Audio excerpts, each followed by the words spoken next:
Thank you. Mr. Malliotakis, you're recognized for 5 minutes.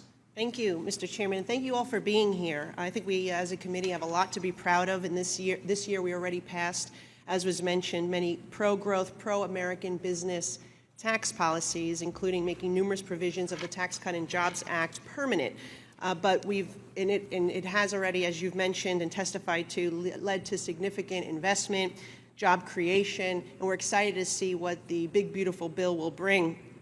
Since 2017, these policies have demonstrated substantial increases in domestic manufacturing and investment, and they have helped prevent companies from shifting profits overseas or moving their headquarters to other countries. As Chairman Smith mentioned earlier, we saw 71 companies leaving under President Obama, 0 under President Trump since TCJA has passed. That is significant, and that is putting America first. The Working Families Tax Cuts Act will build on the domestic growth, projecting to protect and create over 7.2 million jobs, including 1.4 million manufacturing jobs, and generate $284 billion in economic growth from manufacturing, thanks to the 100% immediate expensing for machinery and equipment, 100% expensing for manufacturing structures, and research and development expensing as well.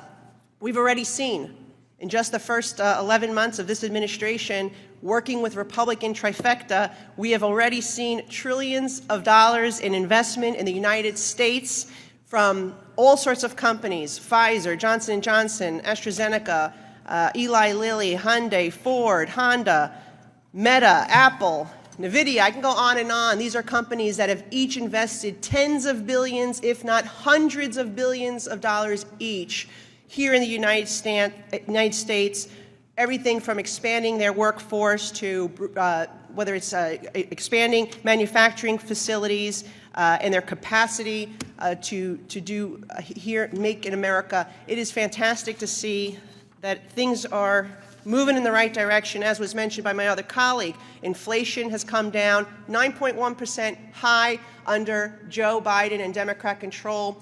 Once Republicans took the House in 2023, we saw that coming down because we stopped that wasteful spending that led to the inflation. Now, Republican trifecta, it is a third, 3% of what it was, a third of what it was when the Democrats had control. Interest rates come down, mortgage rates coming down, gas prices are coming down. So my question is, how do we build on this? And I have legislation called the Medical Manufacturing, Economic Development, and Sustainability Act. It aims to strengthen domestic manufacturing by encouraging U.S. companies to reshore operations from nations that pose a risk to the United States medical preparedness into economically distressed zones here at home. It does so by providing a dollar-for-dollar credit against federal taxes for the wages and investments to make economically distressed zones attractive and to really get us out of communist China. That is the true goal of this bill.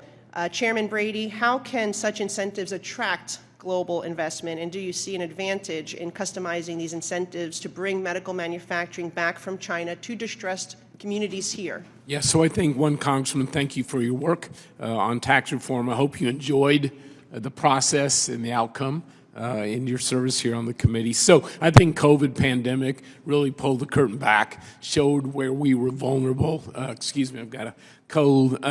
Really exposed that we needed to do more in the area of medicines, medical equipment, and essential ingredients, certainly in a way that secured that manufacturing supply chain for the U.S., including anchoring some of those key industries and products here in the U.S., making sure it's running through reliable trade partners. I think the work that you've done on this new provision for structures, I think is going to be very helpful in your goal, because that was what we heard from businesses here. The lower rate was hugely expensive. The business provisions that you restored and made permanent really key as well. But I think that it's going to be interesting to see what that structure incentive does. I think it's that tied with the expensing and the equipment is really, I think, going to be helpful. Your thought is tailor that more and focus it toward distressed communities. Is that your thinking? Yes, and I think that would go a long way in helping these communities develop, create jobs, and give people good-paying work here in the United States. And also, obviously, as we look to reshore, it takes a while. It takes years to get a new facility online, particularly if we're talking about a new piece of legislation like mine. But we also need to have responsible trade policies. I have a Medical Supply Chain Resiliency Act that allows the President the ability to enter into trade agreements for medical goods with trusted trade partners by empowering the U.S. Trade Rep to enter its agreements, reducing barriers that actively discourage domestic manufacturing. What do you think of giving that the President more authority to work with trusted partners? Do you think that is a good way that we can couple trade with the tax incentives? You know, I think we're fortunate in that the authority the Congress over the years has given to the President is very expansive. Provides the ability, I think, to work with those trusted partners.